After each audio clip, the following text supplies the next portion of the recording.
आज हम surface chemistry में कोलाइडल सॉल्यूशन स्टार्ट करेंगे। बहुत ही इंपॉर्टेंट टॉपिक है, थ्योरी के क्वेश्चन इससे बनते हैं। तो देखिए टाइप ऑफ सॉल्यूशन जो है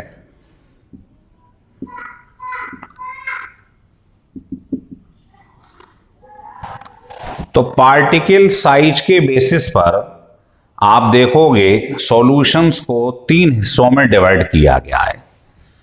पहला होता है ट्रू सॉल्यूशन, दूसरा कोलाइडल सॉल्यूशन और तीसरा होता है सस्पेंशन। लिख लीजिएगा।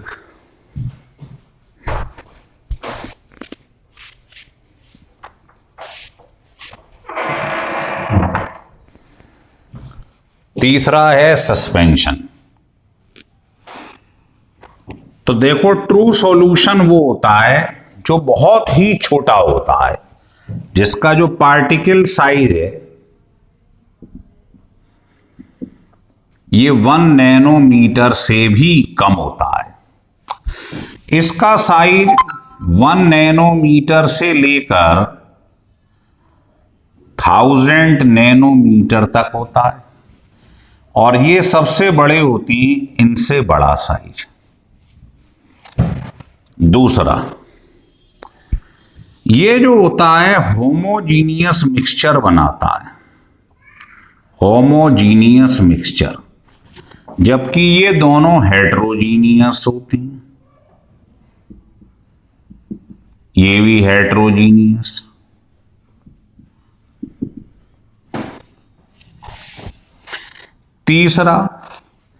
तीसरा ये है कि आप देखोगे इसके होमोजीनियस मिक्सचर के पहले एग्जाम्पल बता दूं, जैसे इथेनॉल है वाटर में डाल दिए, जैसे शुगर है वाटर में डाल दिए। तो आप इसको डाल दो तो आप मालूम नहीं कर पाएंगे कि साहब इसके अंदर पानी में मिला हुआ क्या है। जब हिला दोगे थोड़ी देर तो होमोजीनियस हो गया।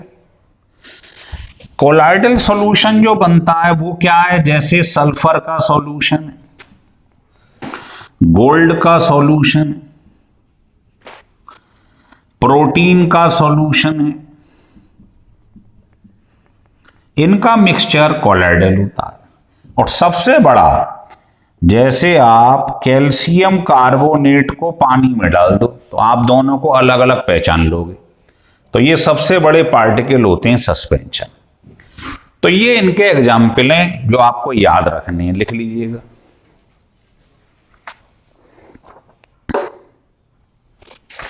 लिख लिए। तीसरा ये लिख लो, ये होते हैं ट्रांसपेरेंट, क्योंकि ये बहुत महीन होते हैं, इनका पार्टिकल का साइज बहुत छोटा है, तो ये ट्रांसपेरेंट है। आ रहा है समझ में? ये देखोगे आप दूसरा वाला तो ये आपको वैसे कभी कभी ट्रांसपेरेंट लगेगा, हमेशा नहीं, जनरली ट्रांसपेरेंट। और ये जो है ये बड़े पार्टिकल हैं तो ये ओपेक होती है। ओपेक का मतलब होता है इसमें आर पार दिखाई नहीं देगा, है ना, इसमें आर पार दिखाई देगा। तो 3 डिफरेंस तो ये होगा इनके बीच में। इन्हें हटा देता हूं। 3 डिफरेंस और दिखा देती हैं आपको। देखिए, चौथा डिफरेंस ये है कि ये इतने छोटे हैं कि माइक्रोस्कोप से भी दिखाई नहीं देंगे आपको। तो पार्टिकल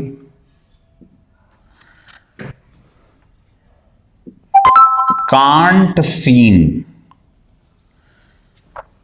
even with microscope। मतलब ये माइक्रोस्कोप से भी नहीं दिखाई देती हैं, मतलब नेकेड आई की तो छोड़ो, माइक्रोस्कोप से भी नहीं दिखाई देंगे। सवाल है फिर किससे दिखाई देंगे? तो it can be seen by ultramicroscope. इससे देखे जाते हैं। ये तब देखने को मिलेंगे, नेकेड आई से ये भी नहीं मिलेंगे, लेकिन इस पर लाइट पड़ेगी तब दिखाई देंगे। जैसे आपने कभी कभी कमरे में देखा हो कि डस्ट पार्टिकल होते हैं, दिखाई नहीं देंगे, लेकिन जैसे ही मालूम पड़ा कोई छोटा सा होल है, उससे बाहर से रोशनी आ रही है, तो देखा डस्ट पार्टिकल आपको दिखाई देते होंगे, है ना, उस लाइट के अंदर, वो है कोलाइडल पार्टिकल। तो ये नेकेड आई से दिखाई नहीं देते हैं, लेकिन तब दिखाई देंगे जब इन पर लाइट पड़ेगी। लिख लिया? तो लिख लो, particle are not seen by naked आई,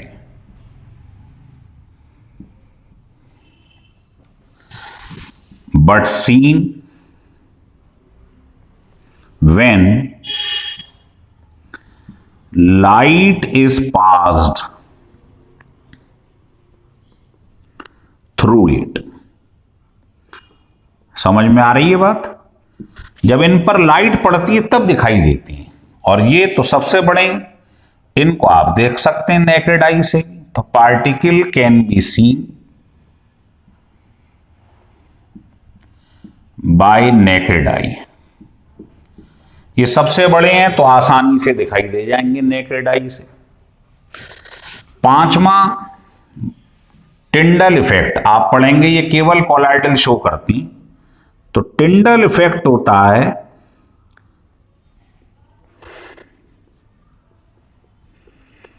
ये क्या होता है अभी बताएंगे हम। टिंडल इफेक्ट, तो टिंडल इफेक्ट ये शो नहीं करती, डू नॉट शो। ये टिंडल इफेक्ट शो करते हैं, और ये कभी कभी करते हैं, या इस पे भी लिख लो, ये शो नहीं करते हैं। अगला है ब्राउनियन मूवमेंट,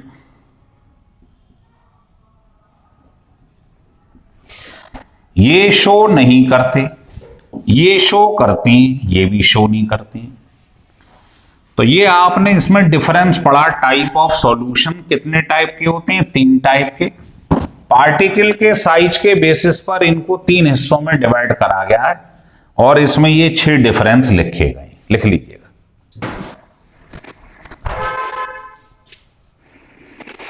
लिख लिए? अब आप जो कोलाइडल सॉल्यूशन पढ़ रहे हो, ये टोटल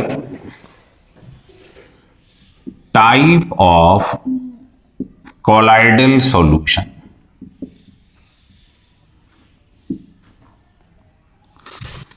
है ना, कितने टाइप का होता है, 8 टाइप। There are 8 type. क्योंकि कोलाइडल सॉल्यूशन जो बनता है, आपको बता दें, ये हेट्रोजीनियस होता है। किससे बनता है, dispersed phase plus dispersion medium.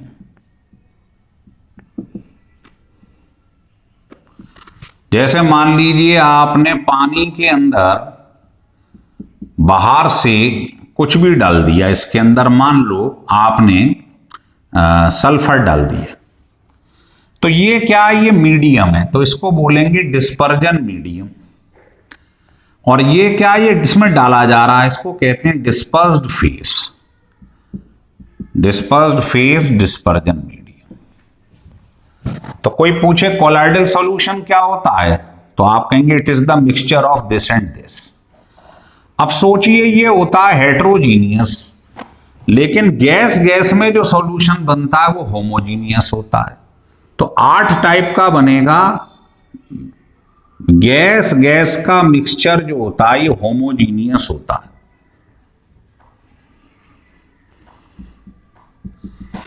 इसलिए ये कोलाइडल सॉल्यूशन नहीं होता है। तो सवाल ये, फिर 8 टाइप के कौन से सॉल्यूशन है, तो आप क्या करो, इसको फ्रीज कर लो सॉलिड को। ये डिस्पर्जन क्या है, फेज है, डिस्पर्स्ड फेज, और मीडियम बदलते जाओ। मीडियम पहले ये ले लो, लिक्विड ले लो, गैस ले लो। तो बताइए सॉलिड सॉलिड का मिक्सचर, सॉलिड लिक्विड का मिक्सचर, ये क्या है? तीनों ये फेज है और ये मीडियम है।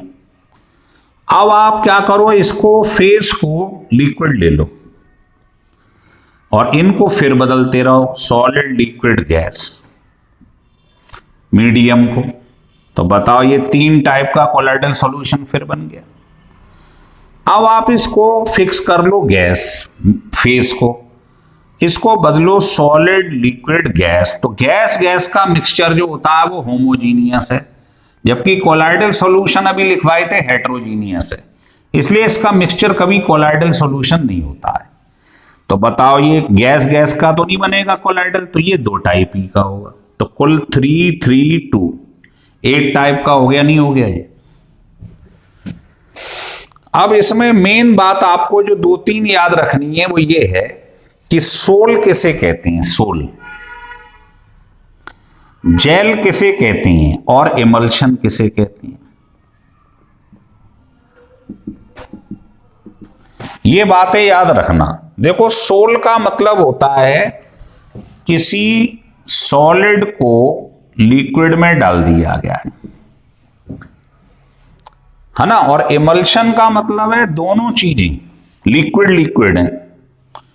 तो इमल्शन में क्या है, लिक्विड के अंदर लिक्विड डाल दिया गया है, जैसे पेंट होता है, सुना होगा आपने, इमल्शन पेंट होता है ना। और जेल के अंदर क्या होता है, इसका उल्टा कर दो, इसमें लिक्विड सॉलिड के अंदर डाला जाता है।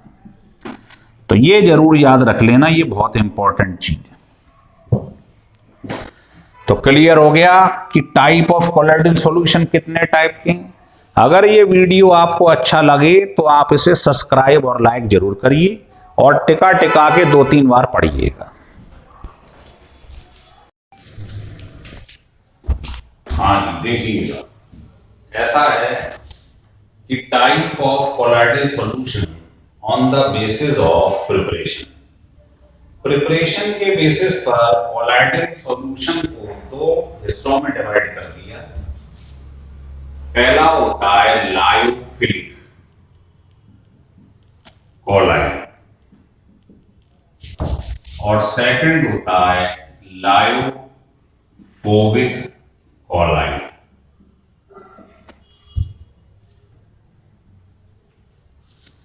देखो ये अपने नाम से ही बता रहा है लायोफिलिक, फिलिक मीन्स लविंग। तो ये क्या होता है, ये पानी के अंदर जैसे डाला तो क्या होगा, तुरंत सॉल्यूशन बना लेगा। तो ये कैसा होता है, ये फिलिक, फिलिक मीन्स लविंग होता है। ये फोबिक है, फोबिक का मतलब होता है इसे डर लगा है ना, डिस्पर्जन मीडियम को के अंदर डिस्पर्स्ड फेज को जाने में डर लगा। जैसे किसी आदमी को पानी में तैरने से डर लगता है, तो अगर आपने पानी में किसी आदमी को भेजा तो उसे फोबिया है, हाइड्रोफोबिया, उसे पानी से डर लगेगा। तो ये सॉल्यूशन आसानी से नहीं बनाएगा, इसे डर लगेगा। फिलिक मतलब लविंग, ये तुरंत सॉल्यूशन बना लेगा। अब ये जल्दी से सॉल्यूशन बना लेगा तो जल्दी से अलग भी हो सकता है, तो ये रिवर्सेबल होता है नेचर। ये पहली बात तो सॉल्यूशन बनाएगा नहीं, लेकिन अगर आपने स्पेशल मेथड अपनाकर सॉल्यूशन बना भी दिया है ना, एक बार बन गया तो फिर ये अलग नहीं होगा, तो इसका मतलब ये इरिवर्सिबल नेचर है इसका। तीसरा, ये आसानी से बनाया जा सकता है ना, it is easy to prepare, इसको आप आसानी से नहीं बना सकते। चौथा, जब ये आसानी से बन जाएगा, पास पास आ जाएगा, तो इसकी विस्कोसिटी बढ़ जाएगी, और विस्कोसिटी सरफेस टेंशन के इनवर्सली प्रोपोर्शनल होती है। ये पहले मैं आपको बता चुका हूं स्टेट ऑफ मैटर में। इसका मतलब इसकी विस्कोसिटी ज्यादा, ये ज्यादा विस्कस है, दोनों मिल रहे हैं आपस में, विस्कस हो जाएगा, तो इसका विस्कोसिटी हाई है, मतलब सरफेस टेंशन इसका लो है। समझ में आ रहा है? इसको जस्ट रिवर्स कर दो। इसके एग्जांपल फोबिक के मिलेंगे आपको, जैसे सल्फर का बनाया जाए सोल, गोल्ड सोल, गोल्ड का सॉल्यूशन बनाया जाए, या कोई इनऑर्गेनिक कंपाउंड्स का सॉल्ट बनाया जाए, तो लायोफोबिक होता है। और अगर आपने कोई ऑर्गेनिक कंपाउंड ले लिया, प्रोटीन के संग बना लिया सॉल्यूशन, है ना, सेलुलोज के संग बना लिया, तो ये होती है लायोफिलिक। तो लिखिए, इनमें 3-4 डिफरेंस आपको लिखवा देती हैं।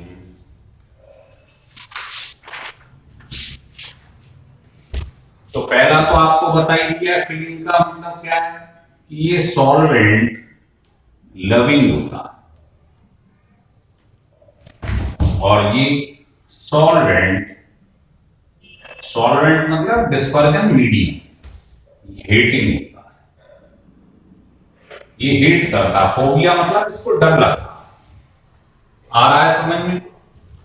एग्जाम्पल मैंने बताई दी, जैसे स्टार्च ले लो, सेलुलोज ले लो, या ऑर्गेनिक कंपाउंड्स ले लो, इसको वाटर में मिला तो ये तुरंत सॉल्यूशन बना दे।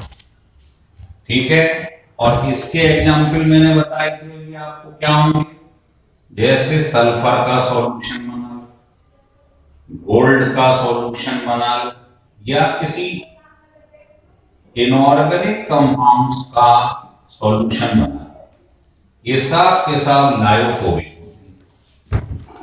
पहला डिफरेंस समझ में आ गया। दूसरा बताया था इसका नेचर कैसा है, रिवर्सिबल। तो ये रिवर्सिबल कोलाइड्स होती है, और ये इरिवर्सिबल कोलाइड्स होती है। तीसरा, ये आसानी से बन सकता है, क्योंकि ये क्या होगा, कांटेक्ट में आते ही जुड़ जाएगा, इजी टू प्रिपेयर, है ना, ये आसानी से बन जाएगा, और ये नहीं बनेगा, it is not easy to prepare. चौथा मैंने बताया कि इसकी विस्कोसिटी हाई होती है। क्यों होती है? क्योंकि जब ये दोनों जुड़ जाएंगे, सॉल्यूशन बनाएंगे, तो चीज विस्कस हो जाएगी, गाढ़ी हो जाएगी। और विस्कोसिटी सरफेस टेंशन की क्या होती है, इनवर्सली, तो ये लो। इसमें उल्टा करो, इसकी विस्कोसिटी लो है, मतलब सरफेस टेंशन हाई। बताइए, समझ में आ रहा है? चलो, अब ये इससे मिलकर तुरंत सॉल्यूशन बना देगा, इसका मतलब ये कैसा है, ये स्टेबल,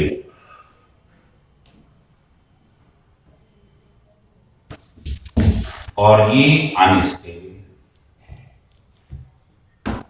तो पेपर में डिफरेंस आए तो आप आसानी से बता सकते हैं, लिख लीजिए।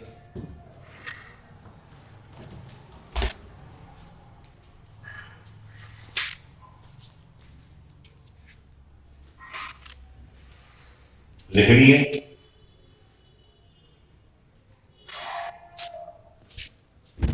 चलिए, तो ये पहला आपको बताया गया type of colloidal solution on the basis of preparation. अब हमने प्रिपरेशन को हटाकर उसकी जगह चार्ज दिया। चार्ज के बेसिस पर फिर कोलाइडल सॉल्यूशन को दो हिस्सों में बांट दिया। पहला पॉजिटिव कोलाइड और सेकंड नेगेटिव कोलाइड। ये तो आपको समझना थोड़ी है, इसका तो बस एग्जाम पे ध्यान रखना। तो जो ऑक्साइड्स होती और हाइड्रोक्साइड्स होती, किसकी, मेटल, ये जो होते हैं ये पॉजिटिव कोलाइड्स होती हैं। जैसे आपने कहा हाइड्रोक्साइड ले लिया, ऑक्साइड ले लिया, तो ये होते हैं पॉजिटिव कोलाइड्स। और नेगेटिव कोलाइड्स कौन सी होती हैं, सल्फाइड्स या हैलाइड्स ले लो, है ना। जैसे एक आध एग्जाम्पल लिख लेता हूं, मान लो ये ले लिया तो आप ये बोलेंगे सल्फाइड ले लो या हैलाइड ले लो, ये नेगेटिव कोलाइड है। दूसरा, कुछ नेचुरल कोलाइड्स भी होती हैं, नेचुरल कोलाइड्स जो कि नेगेटिव कोलाइड्स हैं, जैसे ब्लड, जैसे क्ले, ये जो है ये नेचुरल कोलाइड है, नेगेटिव कोलाइड के पार्ट है। तो ये था इसका दूसरा, इसमें कुछ नहीं करना है, इसमें तो आपको याद रखना है, कोई ट्रिक तो लगी रही है इसमें। अब आप तीसरा देखिए कि पार्टिकल के साइज के बेसिस पर, basis of the size of the particle, इसके बेसिस पर इसको 3 हिस्सों में बांटा गया है। पहला होता है माइक्रो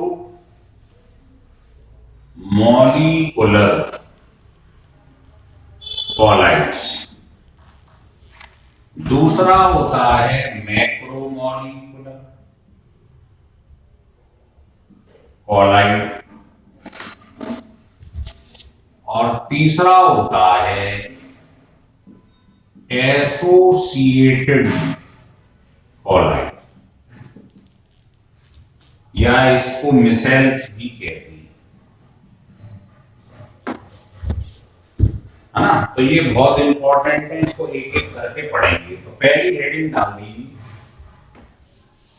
लिखो माइक्रो, माइक्रो मतलब बहुत छोटा, इसमें जो पार्टिकल साइज होता है वो क्या होता है, 1 नैनोमीटर से भी कम होता है एक पार्टिकल। तो इसमें क्या होगा, बहुत सारे छोटे छोटे पार्टिकल होंगे, वो आपस में जुड़ जाएंगे, और जुड़ जाएंगे तो एक क्लस्टर बना देंगे, झुंड बना देंगे, और उसका साइज जो होगा वो कोलाइडल पार्टिकल की रेंज में आ जाएगा। और कोलाइडल पार्टिकल की रेंज आप जानते हो 1 नैनोमीटर से 1000 नैनोमीटर के बीच में होती है। तो कई सारे छोटे छोटे पार्टिकल जुड़ जाएंगे, कैसे, वान डर वाल फोर्स से। तो लिख लो, ये मैं एग्जाम्पल ले रहा हूं सल्फर। तो जैसे ये सल्फर है ना, तो कई सारे पार्टिकल की झुंड बना देंगे,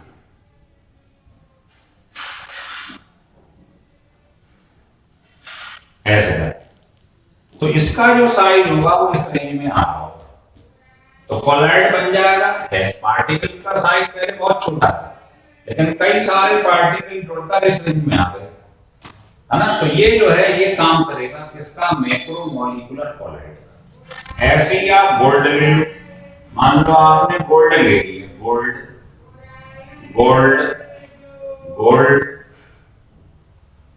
गोल्ड, इस तरीके से आपने देखा कई सारे पार्टिकल एग्रीगेट हो गए, आपस में चिपक गए और कोलाइड रेंज में आ गए। और किससे जुड़े रहते हैं सब ये जुड़े रहते हैं वीक वान डर वाल फोर्स से, है ना। लिख लीजिए, पहले इसे बना लीजिए,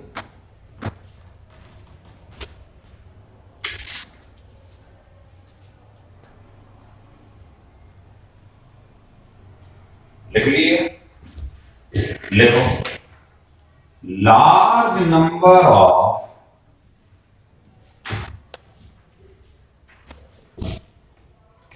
एटम और मॉलिक्यूल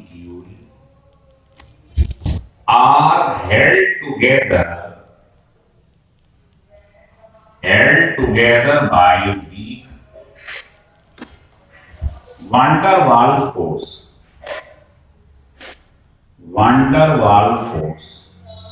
और अभी थोड़ी देर पहले पढ़ाया था ये सल्फर और गोल्ड का वाटर में जो सॉल्यूशन था वो कैसा था, है ना। तो लिख लो, दे आर लायोफोबिक। कैसे था ये, लायोफोबिक इन नेचर, क्योंकि सल्फर का सोल या गोल्ड का सोल नेचर में कैसा होता है, लायोफोबिक होता है नेचर में। लिख लिया। दूसरा आएगा इसके बाद, पहले इसे लिख लो, देखो माइक्रो के बाद आ गया मैक्रो मॉलिक्यूलर कोलाइड।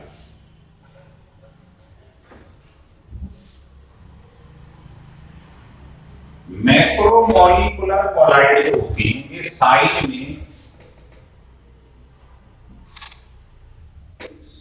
में इतने बड़े होते हैं कि ये कोलाइडल रेंज में ही पहुंच जाते हैं। एक ही मॉलिक्यूल कोलाइडल रेंज में दिखाई देगा। मैक्रो मीन्स बड़ा, तो लिखो vena single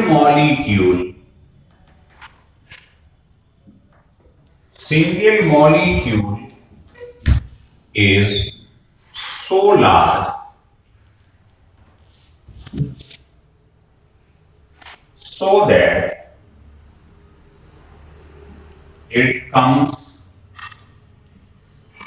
into a colloidal range. Colloidal range क्या होती है? 1 नैनोमीटर से 1000 नैनोमीटर। एक ही पार्टिकल जो है, सिंगल पार्टिकल, ये ही इस रेंज में आ जाता है। समझ में आ रहा है? एग्जाम्पल ध्यान रखें, प्रोटीन का सॉल्यूशन, सेलुलोज, है ना, इस टाइप के जो सॉल्यूशन होती है, इस टाइप की होती। दूसरा पिछले वाला था लायोफोबिक, ये होती हैं lyophilic. They are lyophilic in nature, इनका नेचर लायोफिलिक होता है। और तीसरा ये क्वाइट स्टेबल होती है। तो ये बातें ध्यान रखें अगर मैक्रोमोलिक्यूल की बात आ जाए, और एग्जाम्पल जरूर याद रखें। ये था सेकंड टाइप। अब आप तीसरा लिखिए, एसोसिएटेड कोलाइड।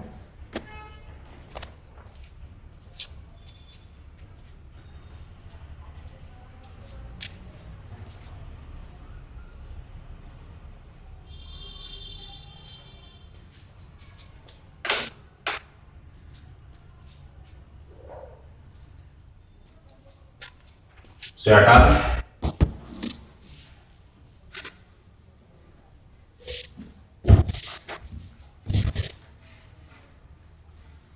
तीसरा है एसोसिएटेड कोलाइड।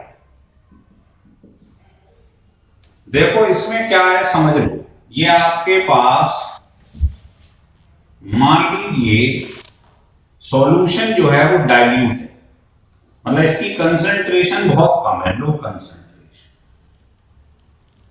इसमें क्या करा आपने, बाहर से पार्टिकल डाल दिए, कंसंट्रेशन सॉल्यूशन की लो है, मतलब ऐसे बोल लो या डाइल्यूट सॉल्यूशन बोल लो। तो अगर सॉल्यूशन की कंसंट्रेशन कम है तो ये किसकी तरह काम करता है, ट्रू सॉल्यूशन। लेकिन अगर आपने इसकी धीरे धीरे कंसंट्रेशन बढ़ा दी, मतलब इसके अंदर जो बाहर से आपने पार्टिकल डाले हैं सॉल्यूट के, वो ज्यादा डाल दिए, हाई कंसंट्रेशन, तो आप क्या देखोगे, ये पार्टिकल कई सारे डाले हैं ना, ये झुंड बना लेंगे, ये क्लस्टर बना लेंगे, इस टाइप से ऐसे झुंड बना लेंगे। जैसे मैं आपको एक छोटा एग्जांपल बताता हूं। जैसे घर पे आपने कभी पकौड़े बनाए, तो आप पानी में क्या करो, थोड़ा बेसन डाल दो, है ना। बेसन की मात्रा अगर ज्यादा डाल दी आपने, मतलब कंसंट्रेटेड ज्यादा हो गया, तो आप जब उसे घोलेंगे तो आपके हाथ में देखना छोटी छोटी गुठली बन जाएंगी, बेसन की गुठली बन जाएंगी। अगर बेसन की मात्रा ज्यादा हुई, मतलब सॉल्यूशन ज्यादा कंसंट्रेटेड हुआ, ज्यादा गाढ़ा हुआ, तो जब आप कंसंट्रेशन बढ़ा देंगे सॉल्यूशन की, तो आप देखोगे क्लस्टर बन जाएंगे, कई सारे पार्टिकल जुड़ जाएंगे आपस में। इसको कहते हैं, क्या कहते हैं इसको, पहले मैंने बताया था, इसका नाम है मिसेल्स। इसको मिसेल्स कहते हैं, ये जो क्लस्टर बन गया है। तो एक पर्टिकुलर कंसेंट, पहले जब लो कंसंट्रेशन थी तो ये ट्रू सॉल्यूशन था, है ना, होमोजेनियस था। बाद में जब कंसंट्रेशन धीरे धीरे बढ़ाई, तो एक पर्टिकुलर कंसंट्रेशन के बाद ये मिसेल्स बनना चालू हो गए, क्लस्टर बनना चालू हो गए, है ना। अब जैसे सोप की बात करें तो हर सॉल्यूशन के लिए अलग होती है इसकी, तो मिसेल्स फॉर्मेशन जो होगी वो इतनी होगी सोप के लिए, इतने मोल पर लीटर तो इस कंसंट्रेशन पर ऐसा बनना चालू होगा सोप के अंदर। इस वैल्यू को बोलते हैं CMC, है ना, क्रिटिकल माइसराइजेशन कंसंट्रेशन इसका नाम। तो ये सोप के लिए इतनी, डिटर्जेंट के लिए अलग होगी, हर मटेरियल के लिए इसकी वैल्यू अलग अलग होती है। क्या कहते हैं इसे? Critical micellization concentration. ये वो मिनिमम वैल्यू है जिस पर मिसेल्स बनना स्टार्ट हो जाता है। तो ये पूछा जाता है पेपर में, तो आप शुरू में इसकी डेफिनेशन लिख लो। व्हेन कंपाउंड इज डिसॉल्व, आपने क्या करा, किसी कंपाउंड को इसमें डाला, है ना। When compound is dissolve at low concentration, तो शुरू में कंसंट्रेशन आपने लो रखी, तो ये किसकी तरह बिहेव कर रहा है? True solution, it form true solution. तो लो कंसंट्रेशन पे तो ये ट्रू सॉल्यूशन है ना, लेकिन जब कंसंट्रेशन हाई कर दी गई, but concentration is increased, concentration बढ़ा दिया आपने, तो मॉलिक्यूल क्या बनाना चालू कर देते हैं? Molecule start to form cluster. Cluster का मतलब क्या होता है? झुंड बनाना चालू कर देती है, है ना।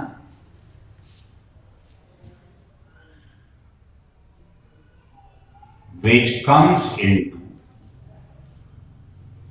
colloidal range। और ये जो आपको दिखाई दे रहा है क्लस्टर, ये किस रेंज में आ जाता है? कोलॉइडल रेंज के अंदर। वो कोलॉइडल रेंज आपको मालूम ही 1 नैनोमीटर से, समझ में आ गया? एंड इट्स कॉल्ड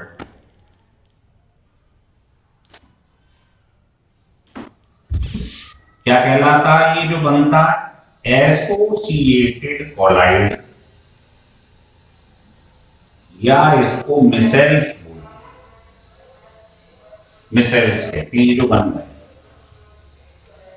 लिख लिया। अब आप ये लिख लो किस कंसंट्रेशन पे ये बनना स्टार्ट करते हैं। तो लिखो, यहां इसको हटा देता हूं, लिखो CMC। CMC तो लिख लो, it is the minimum concentration. ये वो मिनिमम कंसंट्रेशन है जिस पर क्या बनना चालू हो जाता है? मिसेल्स रिक्वायर्ड टू फॉर्म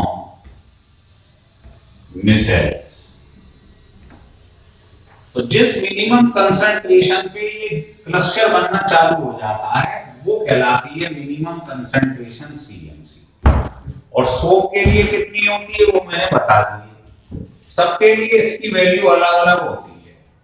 ऐसे ये बहुत इंपॉर्टेंट डेफिनेशन है जो पेपर में हर बार आती है, वो है क्राफ्ट टेम्परेचर।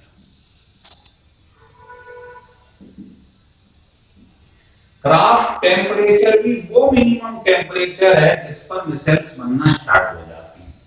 तो same definition, it is the minimum temperature required to form micelles. तो ये ध्यान रखिएगा बात, मिनिमम कंसंट्रेशन जिस पर मिसेल्स बने वो CMC, और मिनिमम टेम्परेचर जिस पर मिसेल्स बने वो कहलाता है क्राफ्ट टेम्परेचर। ये 2022 जेईई में भी पूछा गया है कि क्राफ्ट टेम्परेचर क्या होगा। आ रहा है समझ में?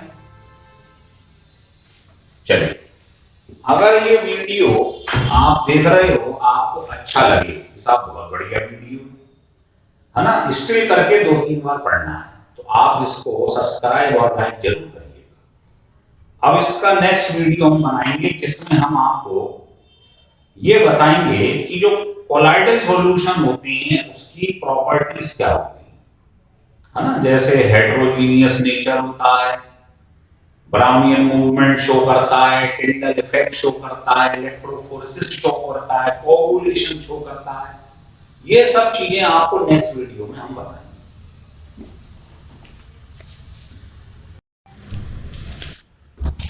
देखिए इस लेक्चर में हम कोलाइडल सॉल्यूशन, जिसको हम सोल कह देते हैं, कोलाइडल सॉल्यूशन की प्रॉपर्टीज पढ़ने जा रहे हैं। बहुत ही इंपॉर्टेंट है, बहुत छोटे छोटे क्वेश्चन बनेंगे जो हमारे 12th में, नीट में और जेई में काम आएंगे। तो प्रॉपर्टीज में पहली प्रॉपर्टी है हेट्रोजीनियस नेचर।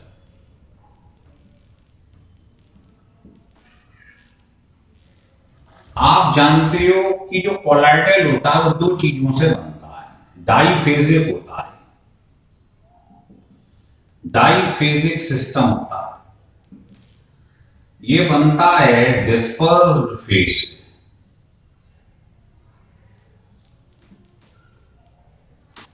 और डिस्पर्जन मीडियम से,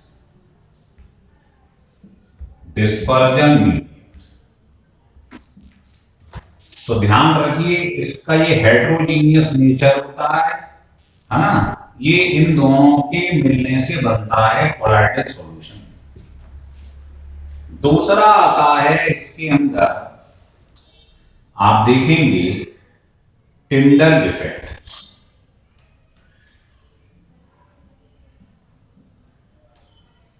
टिंडल इफेक्ट में क्या है कि जैसे आपने मान लीजिए ये कंटेनर लिया, इसमें आपने कोलाइडल सॉल्यूशन रख लिया और यहां से एक कन्वर्जेंट बीम, ये पैरेलल आ रही है लाइट, तो कन्वर्ज हो जाएगी। आपको मालूम है कॉन्वेक्स लेंस क्या करता है, पैरेलल को फोकस पे मिला देता है, ऐसे लाइट चली जाएगी, है ना। तो आप देखोगे यहां एक ब्लूइश कोन बन जाएगा।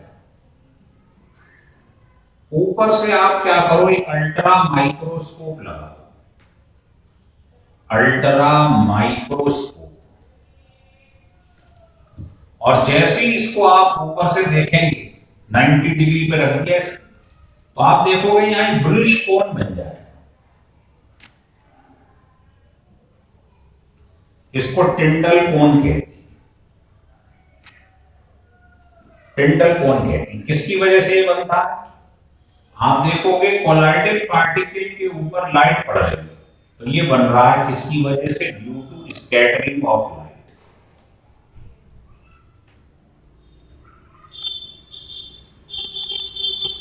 किसके बीच में हो रही है scattering, between colloidal particle and light. तो ये इसका मेन कॉज है कि जब आप कोलाइडल सॉल्यूशन, अगर आप नॉर्मल वाटर ले लो या कुछ और ले लो तो ये नहीं दिखाई देगा, इसके अंदर कोलाइडल सॉल्यूशन नहीं होना चाहिए, वही ये कैरेक्टरिस्टिक शो करता है। तो कोलाइडल सॉल्यूशन पे कन्वर्जेंट बीम डालेंगे तो आपने देखा ये ब्लूइश कोन बन गया। किससे देखा हमने, अल्ट्रा माइक्रोस्कोप से। इसे कहते हैं टिंडल कोन। किसकी वजह से बनता है, due to scattering of light. लिख लीजिए,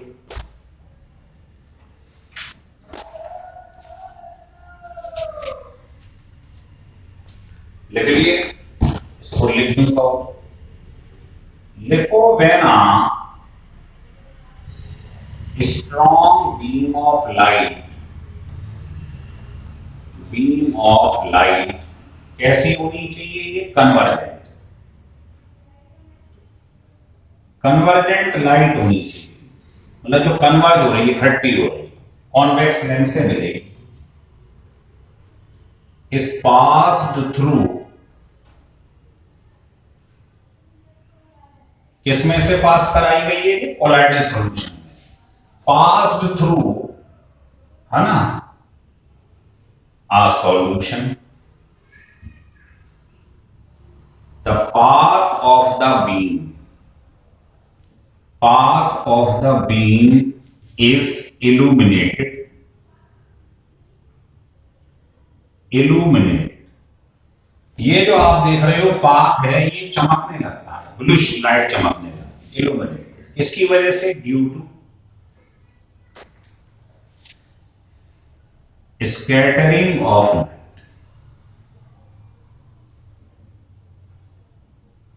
ये ध्यान रखना, पूछा जाता है ना, लिख लीजिए।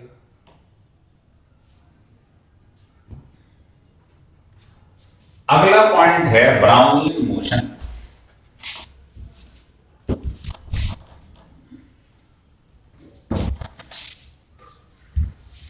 तीसरा पॉइंट लिखिए, ब्राउनियन मोशन।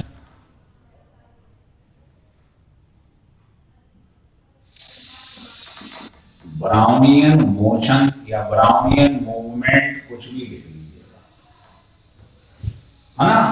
क्या हुआ था इसमें, देखो, एक सर रॉबर्ट ब्राउन हुए, उन्होंने क्या करा, जो पोलन ग्रेन्स होता है उसको कहते हैं पराग के कण, पौधा होता है, तो पोलन ग्रेन्स को आप घर पे उठा के गए सर रॉबर्ट ब्राउन, और उन्होंने क्या करा, माइक्रोस्कोप में जैसे ही उसको देखा तो देखा भाई इसमें तो जिगजैग मोशन हो रहा है ना। तो सर रॉबर्ट ब्राउन ने क्या देखा, it is discovered by sir Robert brown, इसी के नाम पर ये नाम पड़ गया जो आपने पढ़ा। तो इन्होंने देखा जिगजैग मोशन हो रहा है, ऐसा ये इस टाइप से मोशन हो रहा है ना। ये जिगजैग मोशन हो रहा है, किसकी वजह से हो रहा है, ये होता है due to unequal bombardment between dispersion medium particle on sol particle.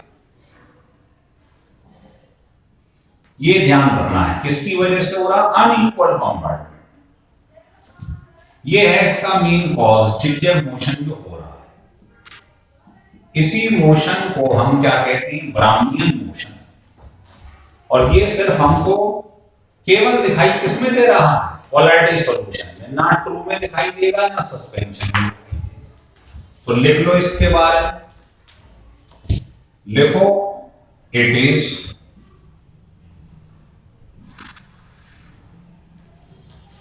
First observed by, किन्होंने देखा ऐसे सबसे पहले, सर रॉबर्ट ब्राउन। इन्होंने इसको सबसे पहले देखा, और कहां पर देखा ये मैंने आपको बताया था, है ना, in the suspension of pollen grains. Pollen grains के अंदर देखा है इसको। समझ में आ रही है बात, पराग की जो कण होती हैं, पौधे, आपने फूल देखा हो पराग का, वैसे, और ये हो क्यों रहा है वो मैंने आपको बता ही दिया है ना। इट इज ड्यू टू, किसकी वजह से हो रहा है, देखो, it is due to unequal bombardment, ये सही करो, unequal bombardment between dispersion medium particle on sol particle. Sol particle के ऊपर इसकी बम्बार्डिंग होती है, जैसे मान लो 2 पार्टिकल इधर से आ रहे हैं, 3 इधर से आ रहे हैं, अनइक्वल हो गया बम्बार्डमेंट, इक्वल तो नहीं, इसकी वजह से जिगजैग मोशन होता है, ऐसे बना लीजिए।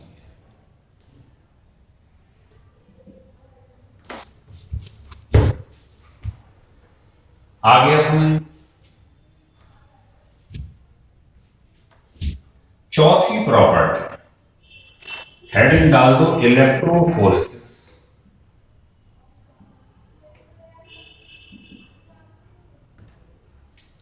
ये इलेक्ट्रिकल प्रॉपर्टी पहले समझाता हूं फिर लिखवाऊंगा। ये क्या करना है आपको, इसमें एक आपने कांच की ट्यूब ले ली, इसमें एनोड और कैथोड लगा दी, एनोड और कैथोड लगा दी, और इसके अंदर भर दिया कोलाइडल सॉल्यूशन। अब आपको मालूम है कोलाइडल सॉल्यूशन या तो पॉजिटिव होगा या नेगेटिव होगा, अभी मैंने बताया था। इसमें मान लो फेरिक हाइड्रोक्साइड भरा हुआ है, इसका सॉल्यूशन, तो मालूम है ये पॉजिटिव कोलाइड है, तो जैसे ही इलेक्ट्रिक फील्ड आप लगाओगे तो बताओ पॉजिटिव वाला कोलाइड नेगेटिव की तरफ भागने लगेगा, या आपने नेगेटिव कोलाइड ले लिया सल्फाइड वाला तो वो पॉजिटिव की तरफ भागेगा। तो इलेक्ट्रिक फील्ड के लगाने पर कोलाइडल सॉल्यूशन का या कोलाइडल पार्टिकल का मूवमेंट ईदर टुवर्ड्स कैथोड और एनोड, ये कहलाता है इलेक्ट्रोफोरेसिस। तो लिख लो डेफिनेशन, क्या होता है electrophoresis? Movement of colloidal particle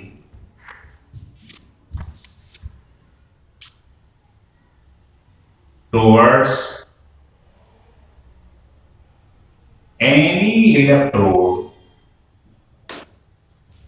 electrode means anode और कैथोड, कोई भी इलेक्ट्रोड ले लो,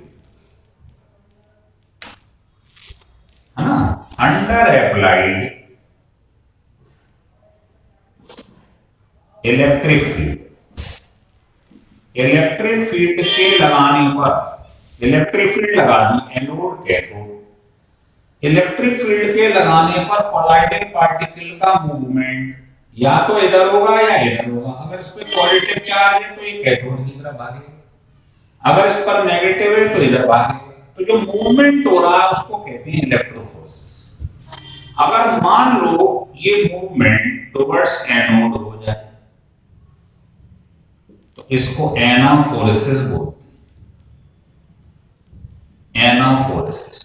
और अगर ये टुवर्ड्स कैथोड हो जाए तो ये कहलाता है क्या? कैटाफोरेसिस।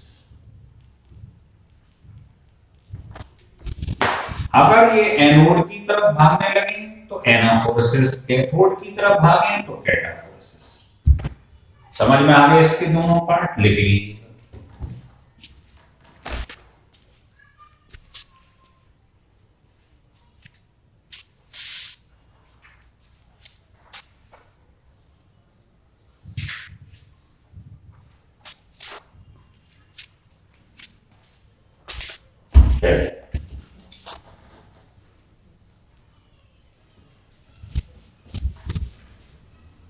हेडिंग डाल दीजिएगा, नेक्स्ट प्रॉपर्टी है आइसो इलेक्ट्रिक पॉइंट।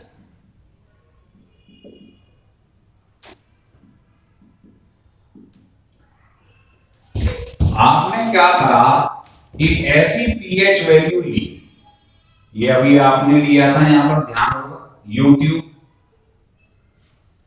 और यहां एनोड और कैथोड लगा दिया। ये कोलाइडल सॉल्यूशन ले लो, इसकी ऐसी पीएच वैल्यू ले लो कि ना तो ये इधर जाए ना इधर जाए, इसका मोशन सीज कर जाए। उस पीएच वैल्यू को कहते हैं क्या? इसको कहते हैं आइसो इलेक्ट्रिक पॉइंट। समझ में आ रहा है? तो लिखो the pH at which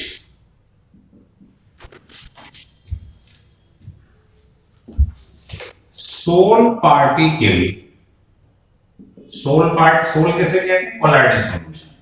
sol particle do not show any movement towards either electrode।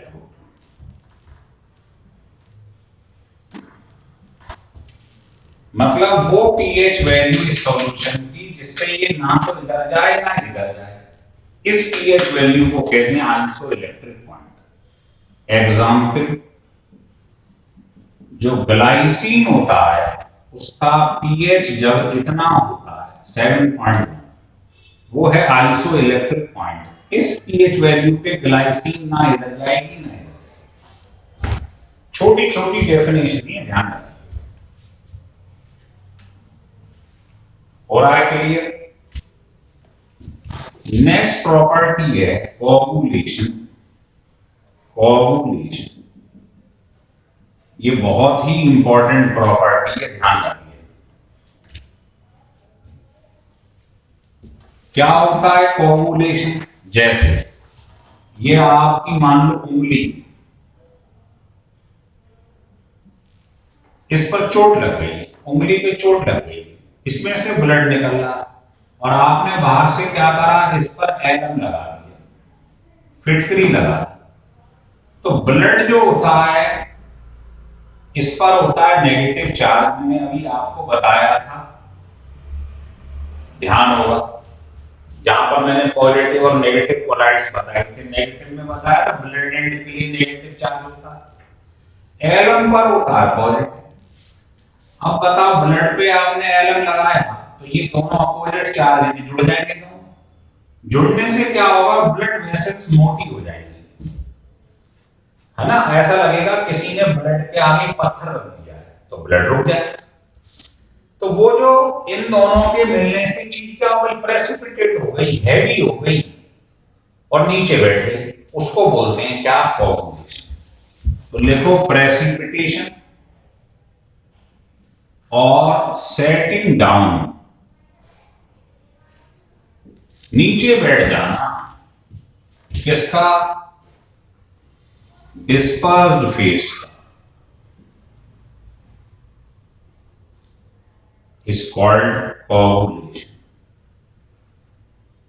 इसी को कोगुलेशन कहते हैं। प्रेसिपिटेशन हो जाए और या नीचे बैठ जाए। जैसे मैं आपसे कहूं कि पानी, गंदा पानी, तो इसमें डस्ट पार्टिकल होंगे, तो जितनी भी चीजें डस्ट वाली होती हैं, मल्टी पार्टिकल्स हैं, उन पर होता है नेगेटिव चार्ज, डस्ट पार्टिकल। आप चाहते हो ये पानी साफ हो जाए, तो आप इसमें बाहर से एलम डालो। एलम पे कैसा चार्ज होता है, पॉजिटिव। तो बताओ, एलम जब इसमें जाएगा तो पॉजिटिव और नेगेटिव डस्ट पार्टिकल जुड़ जाएंगे और चीज हैवी होके नीचे बैठ जाएगी। ये डस्ट पार्टिकल नीचे आ जाए। डस्ट पार्टिकल का मतलब क्या है, डिस्पर्स फेस, वो नीचे आ गया, है ना। कोगुलेट का मतलब है नीचे आ जाए, सेटिंग डाउन या प्रेसिपिटेट हो जाना, यही कोगुलेशन कहलाता है। ये सब इसके एग्जाम्पल है ना। तो लिख लो कोगुलेशन, लिख लिए। चलिए, अब कोगुलेशन का तरीका समझो क्या होता है, इसे हटा दें। तो कोगुलेशन का तरीका होता है, आपको बता दें, लिखो पहला तरीका, by adding electrolyte.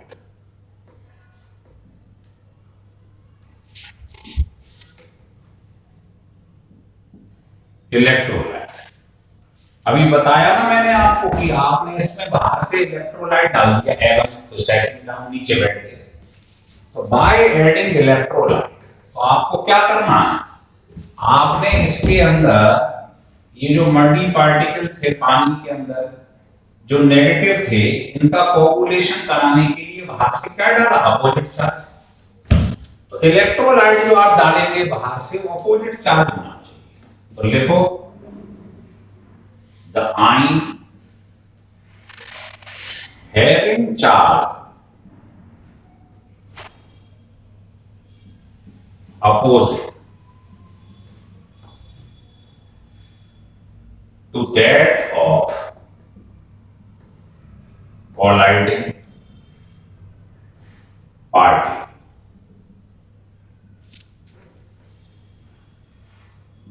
is effective for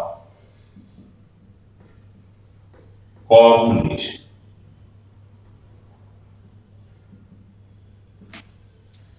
मतलब ये कोलाइडल सॉल्यूशन है, कैसा, नेगेटिव है। अब बाहर से आपको इसका अपोजिट चार्ज डालना है, जिससे ये दोनों मिल जाएं, मिलेंगे तो चीज क्या हो जाएगी, हैवी और नीचे बैठ जाएगी। वही तो होता है कोगुलेशन।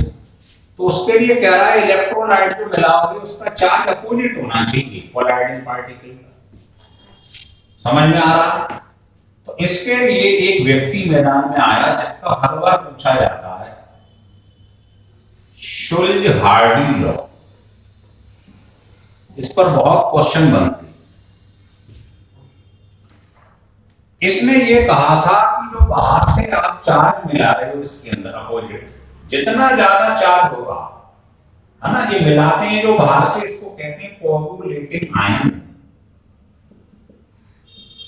तो जितना ज्यादा चार्ज होगा कोगुलेटिंग आयन पे, उतना जल्दी कोगुलेशन हो जाएगा। ये है शुल्ज-हार्डी लॉ, लिख लो। हायर द वैलेंसी और charge of coagulating ion, coagulating ion मतलब जो बाहर से मिलाया गया, greater is its coagulating power। जितना ज्यादा चार्ज ऊपर से मिलाओगे उतना ज्यादा क्या होगा, कोगुलेशन हो जाएगा, चीज नीचे बैठ जाएगा। इसके न्यूमेरिकल कैसे बनते हैं वो बता देंगे। तो पहले ये लॉ,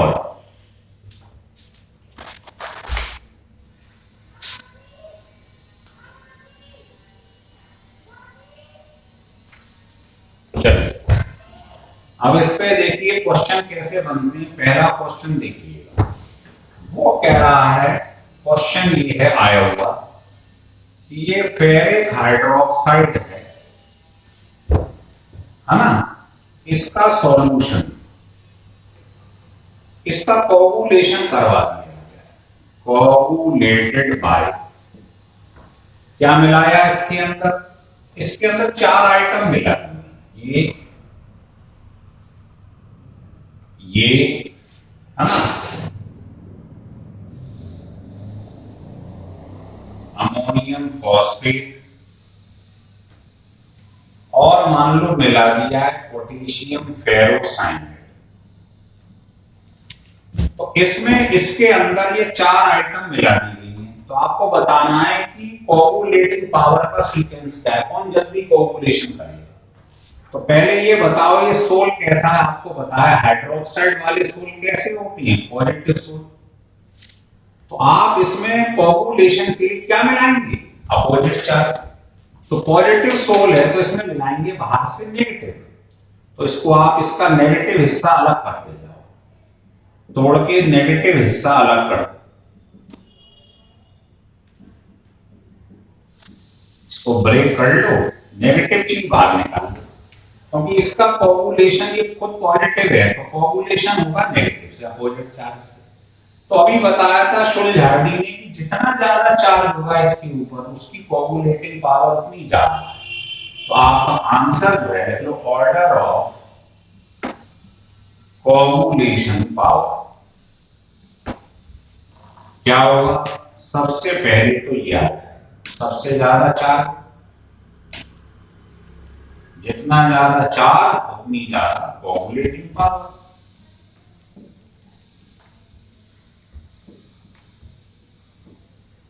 ये सीक्वेंस क्लियर है क्वेश्चन। तो ये खुद पॉजिटिव है, याद रखना है, फेरिक हाइड्रोक्साइड कौन सा सोल होता है, पॉजिटिव। तो कोगुलेशन के लिए इसमें नेगेटिव मिलाना है, तो इसका नेगेटिव निकाल लो। मान लो एक क्वेश्चन और बना देता हूं, आपके पास आर्सेनिक सल्फाइड सोल है, आपको मालूम है ये नेगेटिवली चार्ज कोलाइड होता है, मालूम है, मैंने वीडियो में बताया था सल्फाइड और हैलाइड कैसे होती है, नेगेटिव। इसका कोगुलेशन करवा दिया, किससे करवाया, 4 चीजें आपने ले ली इसके अंदर, ये ले लिया, ये ले लिया, ये ले लिया और ये ले लिया, मान। अब आप बताओ ये नेगेटिव कोलाइड है, तो इसमें कोगुलेशन के लिए क्या मिलाएंगे, पॉजिटिव, अपोजिट चार्ज।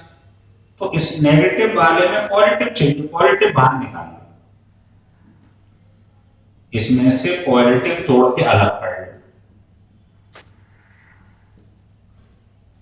अब बताओ शुल्ज-हार्डी क्या कह रहे थे, जिस पर ज्यादा चार्ज होगा उसका कोगुलेशन जल्दी होगा। तो आपका आंसर क्लियर हो गया। जैसे इसका आंसर क्या था, ये था, ऐसे इसका ये हो गया। क्लियर हो गया, सुलझा लिख लीजिएगा।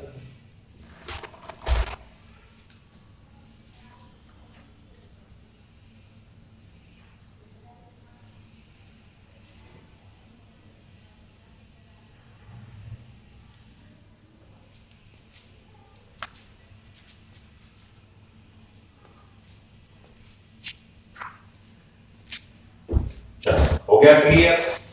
और ये ध्यान रखें, ये वीडियो बहुत ही इंपॉर्टेंट है, इसको स्टिल करके बार बार पढ़ें। अगर वीडियो अच्छा लगे तो उसे सब्सक्राइब और लाइक जरूर करें और अपने दोस्तों को भी बताएं।